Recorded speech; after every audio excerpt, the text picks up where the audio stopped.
tried to be the best in me for you to see, and now I believe it was a waste of time.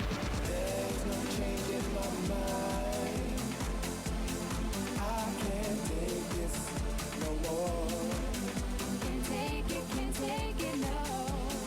I can't take this no more. No, no.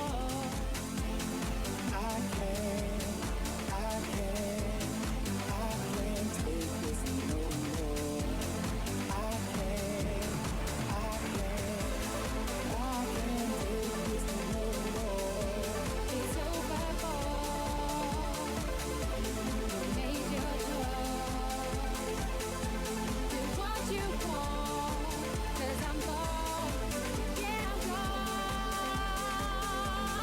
I can't take this no more. Can't take it, no. I can't take this no more.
and I will fly, and I will fly, and I will hold your soul,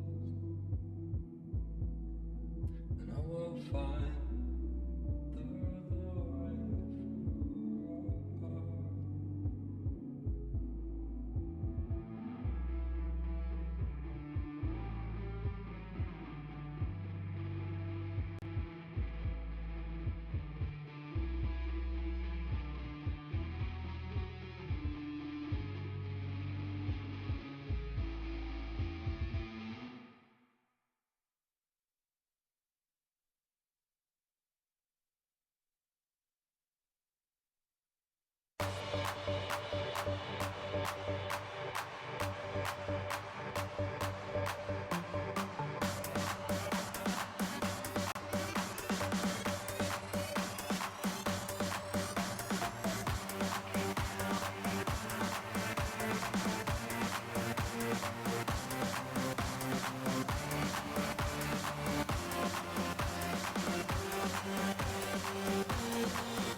So every time you'll be with him, it's hurting me, girl. It's hurting me, girl. I know that you know this, so come on and turn and be my world. Turn and be my world. So every time you'll be with him, it's hurting me, girl. It's hurting me, girl. I know that you know this, so come on and turn and be my world. Turn and be my world. Turn and be my world.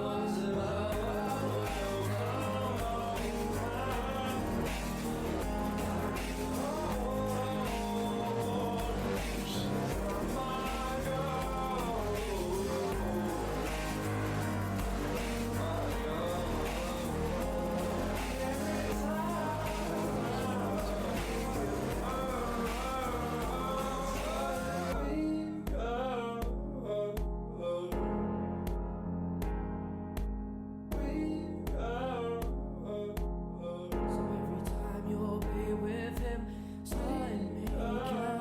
It's hurting me, girl. I know that you know this, so come on and turn and be my world. Turn and be my world. So every time you'll be with him, it's hurting me, girl. It's hurting me, girl. I know that you know this, so come on and turn and be my world. Turn and be my world. Turn and be my world.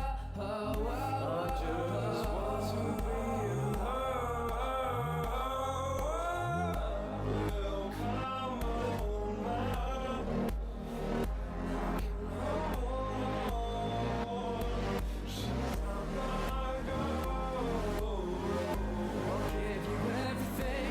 I'll give you everything. You just want you just I'll give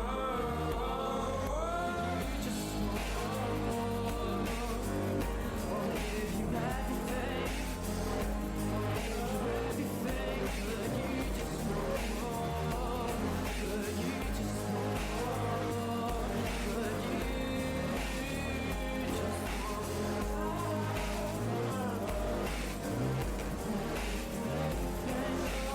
Spiritually you're into me, lyrically you're missing these one word letters like love, like us. Won't put anyone above you, my girl, you're my world, you're everything I want. So come on girl, scream it out, leave him now, he ain't the one. See I know how to treat you right, I'm there for you, I'll care for you. Keep you warm when you're feeling tired, winter times, no fights in the night. We can even drink tonight, turn the light, hit the tide, slip and slide. Cause it's hurting and the pain is just a brush from behind, a sudden loss, a sudden crush. I can't take it anymore, so I'm leaving, say goodnight. It's hurting me, girl. It's hurting me, girl. I know that you know this, so come on and turn and be my world. Turn and be my world. Turn and be my world. Hi everyone, we are back here on the MCM Buzz stage at Liverpool MCM Comic Con, and we have Craig Parker coming up on the live stage very soon. So come and join us with the star of Lord of the Rings and Rain and Lunches on the Seeker. Also, we have some competition news for you today. at Gamermania are giving away an Xbox One. All you have to do is follow them on Twitter and retweet for your chance to win. Closing is Monday, so get your tweets in.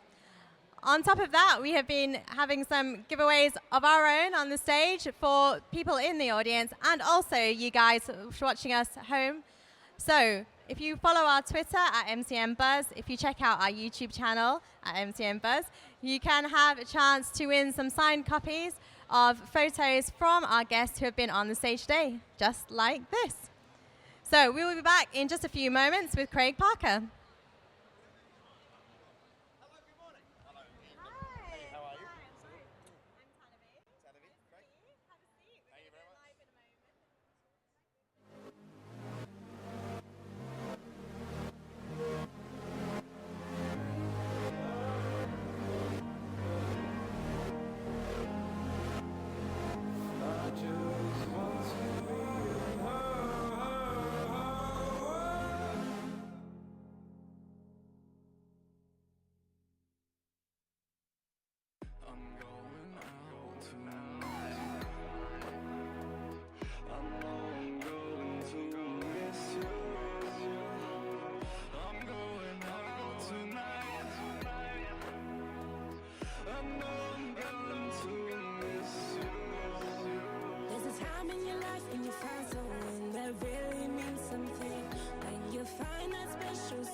To give him everything you have.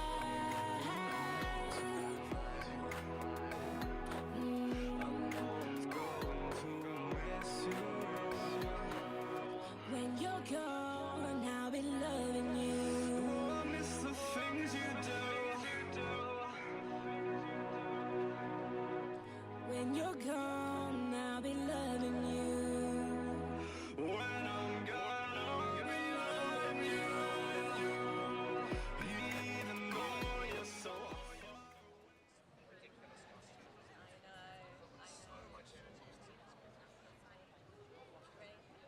Okay, so we are here back at the MCM BUZZstage in Liverpool, and I'm very proud to welcome Craig Parker. Thank you very much. Oh, too kind, too kind.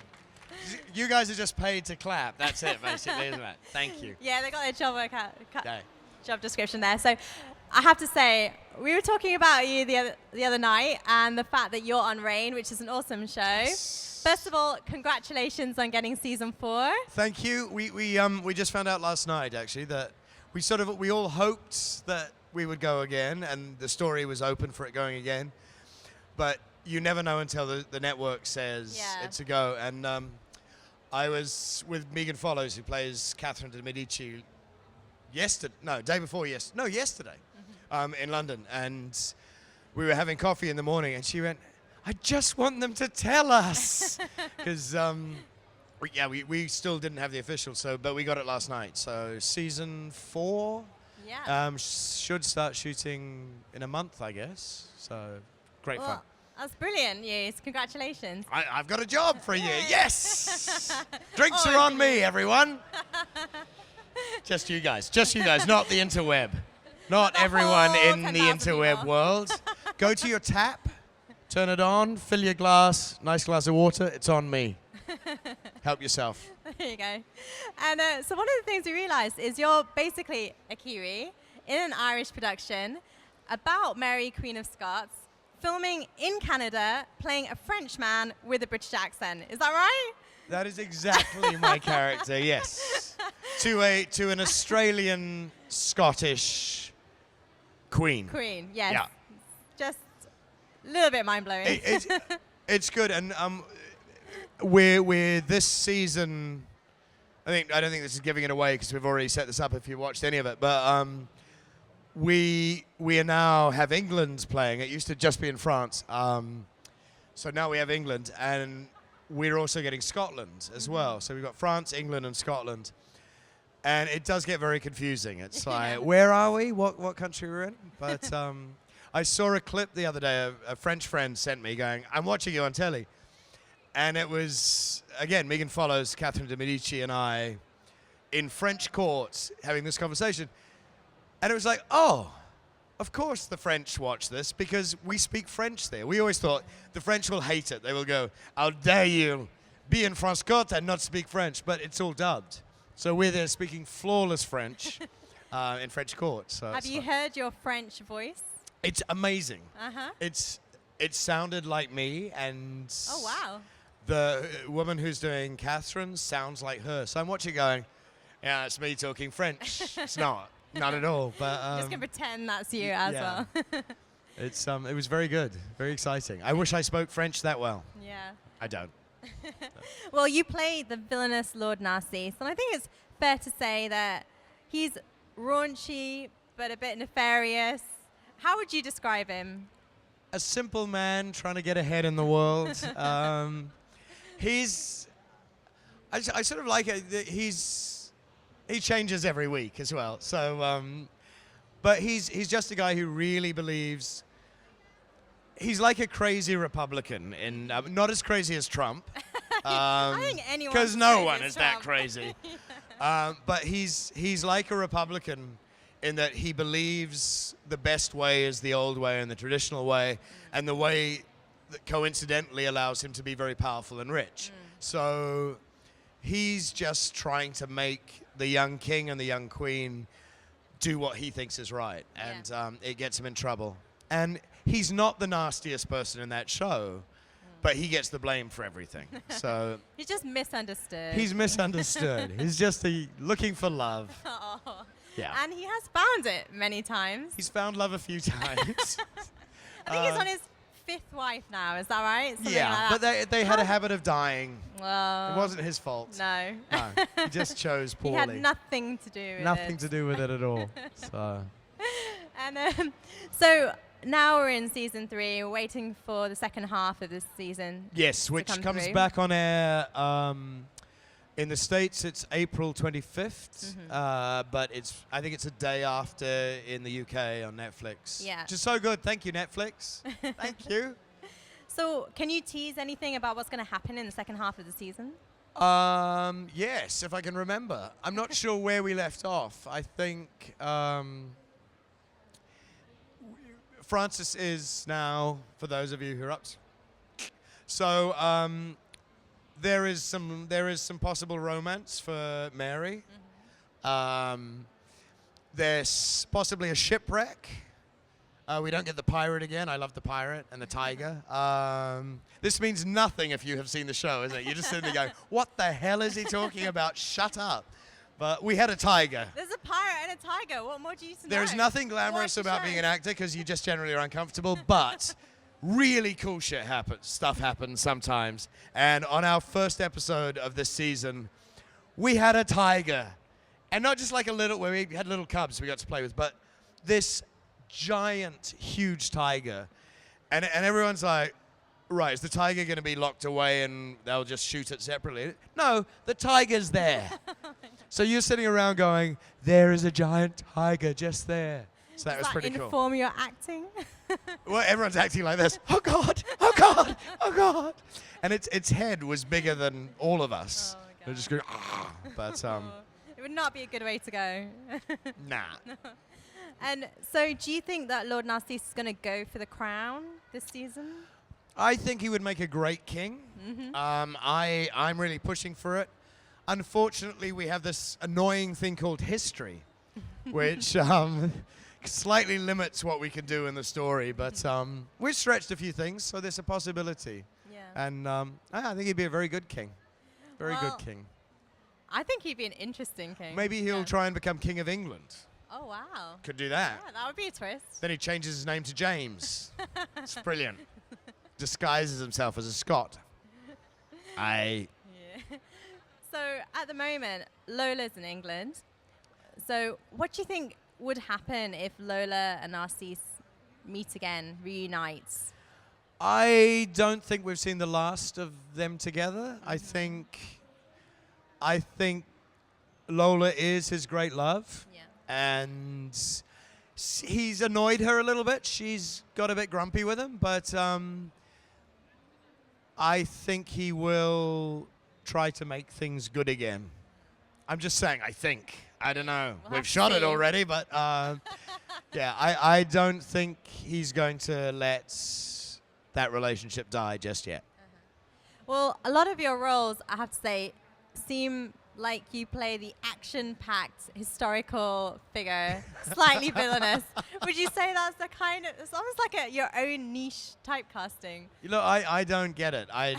Whenever I have to do anything like swordy or fighty, it's ridiculous because I'm the most uncoordinated person in the world. But you make it look good then. It's because I have really good stunt people who train me and train me and train me when I have to do something. But there's a really good fight coming up in the new season too. It's pretty tough.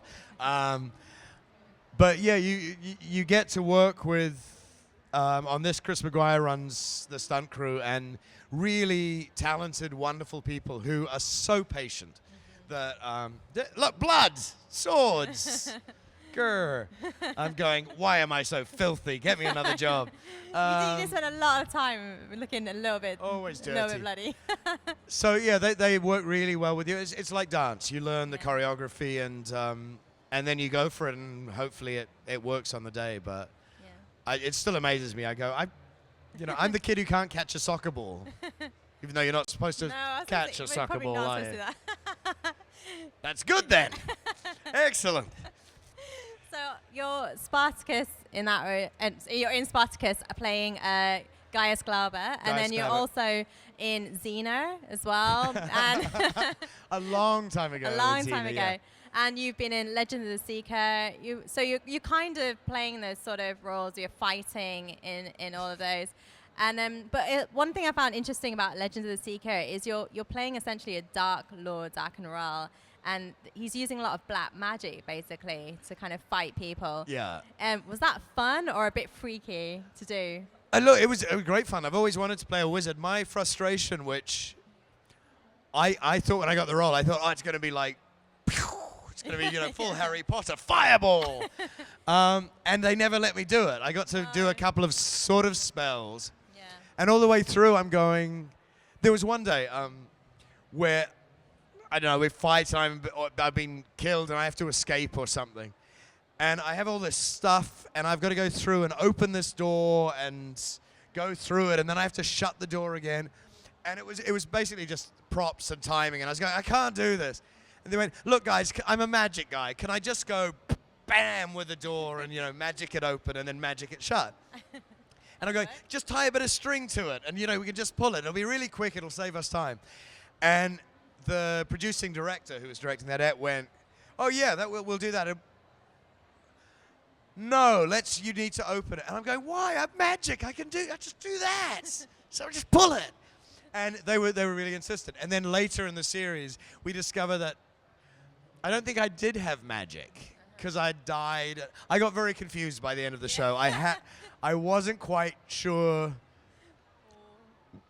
whether I was playing me or someone else or whether we were in a different universe. I got very confused. But yeah, apparently I wasn't actually magic anymore. But I did work for the devil.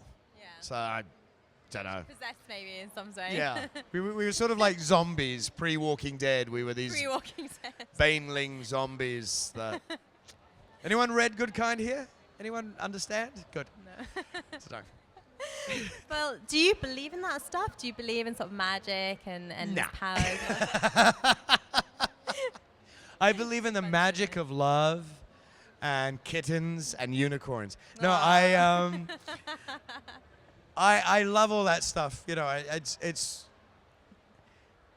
It's wonderful mythology, but not really. No. I think if Fun to play. yeah, unless it is like Harry Potter where there is this whole magic world and they just make us forget all the time, that would be cool. But Well, Yeah. one of the other sort of magical characters you played was an elf, Haldir, in Lord of the Rings, and I'm sure there are some fans of Lord of the Rings out there. So I know it was a long time ago now, but oh god, look at this. scares you. You can see stubble there. They tried to make me shave like 2 times a day because they go, elves don't have dark stubble. Oh, they're And it was pure like, skin. I can't shave 2 days. I'll just be like bleeding all the Yeah. time. And they went, well, we'll just fix it with the computer wizardry afterwards. And I think they just forgot. It's these scenes and it's Stubbly like, elf. yeah, it's like Lily Savage going, hello, I'm an elf. And always, and the whenever there were sort of elves behind me, they were all these beautiful Norwegian models who were all 6'8" and had their own blonde hair, and they would be all there, sort of perfect. And I'd be standing on a box with my stubble going, fucking more Gimli than Elf. But Slightly the black sheep of the elf family. yeah, huh? it's like, oh, I want to be tall and Norwegian. Get free healthcare. But what do you remember sort of playing an elf now, like what it was like, and do you remember any Elvish? I remember all of it, obviously, and not a lot. I remember Michael Vannon, which is hi, how you doing, in an elfy way. There's some other ones, but I'm not going to say them because I can't actually remember. We had when we first started filming, the elves speaking English was going to be very Welsh. So it was because the language is Michael Vannon and there's that kind of lyrical quality to it. So they came out with this idea. All right, we'll go for this like Welsh, really. So we were all talking like this with this kind of soft, strange, non-Welshy, bad Welsh, kind of, you know, welcome to the land of Ningelnong, where Prince Lalidom lives.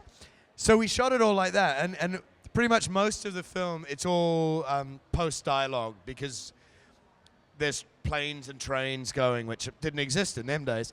So everyone pretty much revoices the scenes after. And the first film had been cut together, and we were all talking like this, and welcome to the dwelling. And then America watched it and went, no one's going to understand that. So we went from speaking like this to speaking like that, where nothing moves, and it was all very BBC, but then had to revoice. So on screen, our lips are all going, but out of them is coming this very sort of uptight English voice. So it's all kind of a strangey. Almost dubbed kind of thing. Yeah, so even our English was a bit elfish in the end. So we're going to get to questions in a moment. So if you guys think of your questions, stick your hands up, and I'm going to come round to you.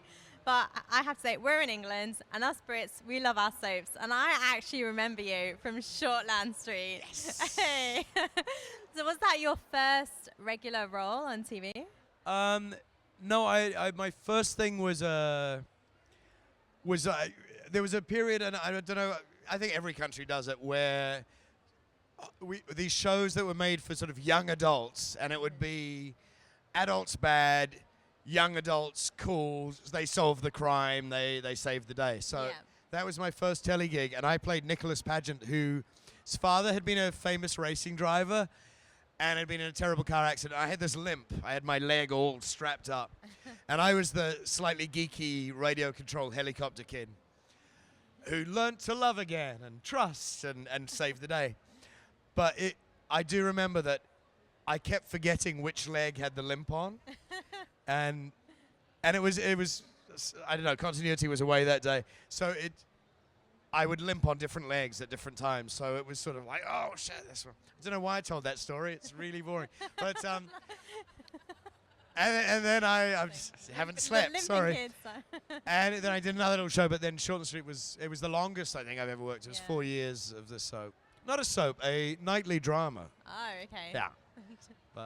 But yeah, I think it played on the Midlands here for a long time. But well, I think it's still playing now, isn't it? In New Zealand. It's still going like 25 years later. My amazing. friend, very good friend, Michael Galvin, was in the very first episode. Wow. And he went away for a while, but he's on the show now still. Wow. And it's like 25 years later. He's great and he loves it, and so yeah, it's brilliant. going a while. All right, so have you guys got some questions? Okay, yeah, here, okay. It's like Oprah. When playing in Spartacus and you're doing all the fight scenes, what was the buzz like on that? what was the buzz of doing fight scenes? Fight scenes are, you know, as I'm saying, I'm kind of useless at them. I've never been in a real fight in my life. But the great thing about doing one of these is you go, so I get to win? You already know that you can beat up the tough guys. And again, we had such a great stunt team with those guys. And also we were using swords and you can really hurt people. So we worked a lot on getting it right. And it's terrifying, but you do it slowly and you build up and you build up and you build up. But then when it comes to the take, you trust that your body knows what's going to happen. And you go for it. And it's such a rush because in that moment you feel tough and you feel like you know what you're doing and you feel like, I'm going to kill someone. Hopefully you don't. But one or two people, But paid him off, it was fine. So, but yeah, it was such a buzz. And the problem with it is, too, it takes a long time to shoot because you're shooting from all the different angles. So you do it with full gusto and you think you're tough and cool. And then you go home that night and the adrenaline sort of drips out of your body and it's just like you go, oh, God. And everything hurts. And it's like, I'm an old man, I'm broken. And you know, your wrist the next day is like, so, but cool. Such good fun. Any more questions?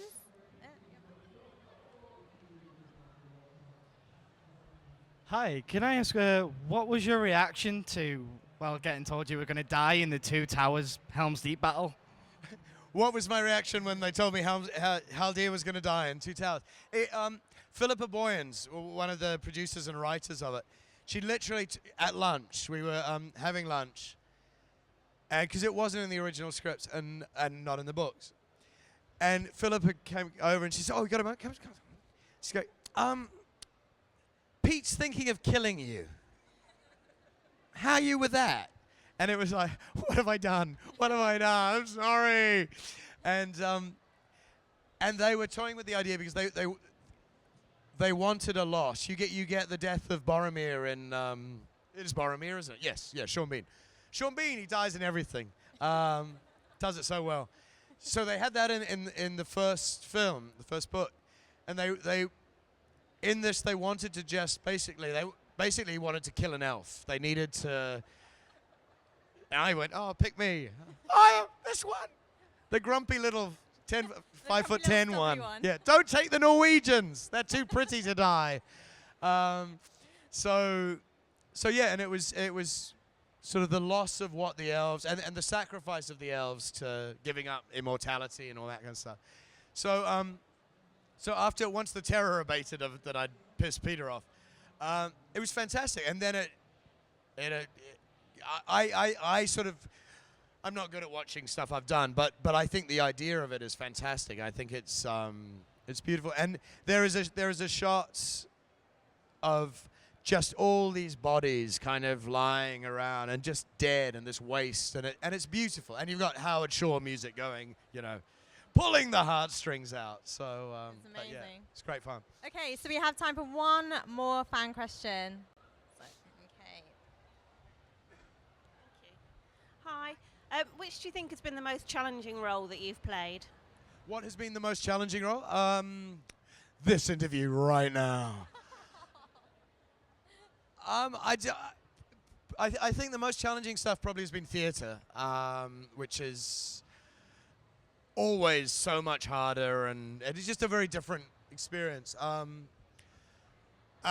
last play I did was called The Pillow Man, a Martin McDonagh play, which was such an amazing play, but that was, you know, heart-wrenching really to do. But I think probably the most demanding would have been Spartacus. I wasn't as bad as the Gladiator kids who had to fight all the time, but physically that show was incredibly demanding on that aspect. So really fun to do, but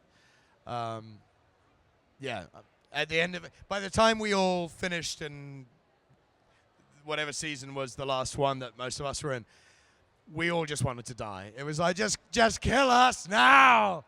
Because we're so broken and beaten and tired that we just want to go and have a bath with some Epsom salts. So, yeah. So, finally, we are at Comic-Con, and Batman vs Superman is coming out. So we want to know, who do you think will win? Batman versus Superman. It's got to be Superman. Because Superman just goes bash, unless Batman cheats and brings out the kryptonite card. But that's it's just dumb. I'm really looking forward to the film, though. I'm so excited about seeing it. But when I first read it, I went, can move planets backwards, and he's just a rich guy with an outfit.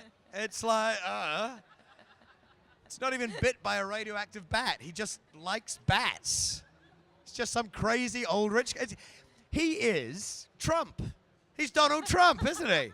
Crazy old rich guy that thinks he can run the world. Maybe. Superman's got the lasers and the...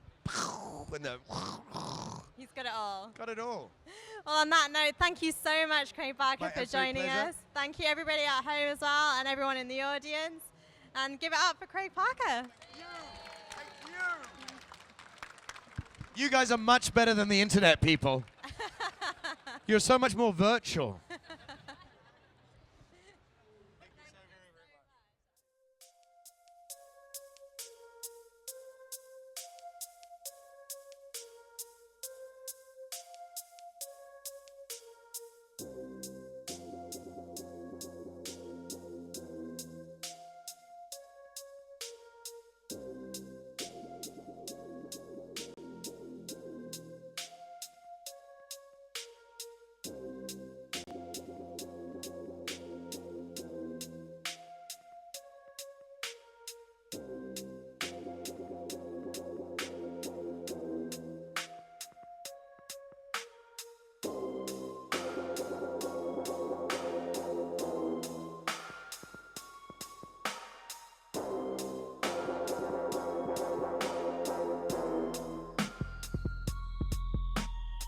Man, a man in a room, I'm a lamb. That's how we see on the truth, I'm a lamb. Risking shit, I'm a true bad man. When I spit on the mic with a zoot in my hand, I'm high and wide like a boot to the band. If you're making, I'ma be moving your pan, moving a man. Big skins, moving a man. I'll be dropping the bars monsoon when I land.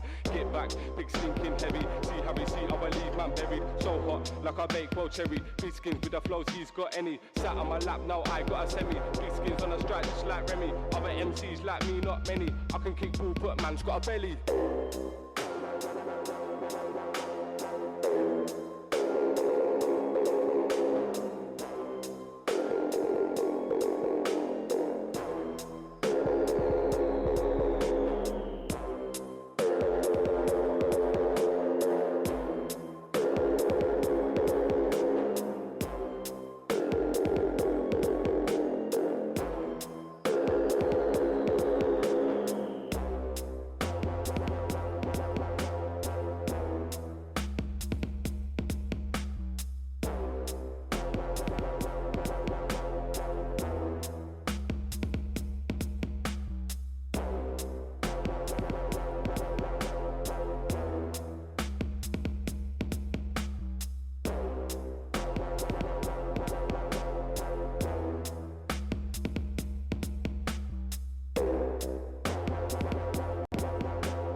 Man, I'm in the room for my lamb. That's how they see on the tune for my lamb. Big skin shit, I'm a true bad man. Spit on a mop, the zoo in my hand. High and wide like a boot to the fan. I'm making, I'm moving your plan. With a man, big skin is moving a man. Dropping the bomb, soon when I land. Get back. Thinking heavy, see how we see, I believe man buried, so hot, like a baked boiled cherry, big skins with flow, she's got any, sat on my lap, now I got a semi, big skins on strike, just like Remy, other MCs like me, not many, I can kick, but a man's got a belly.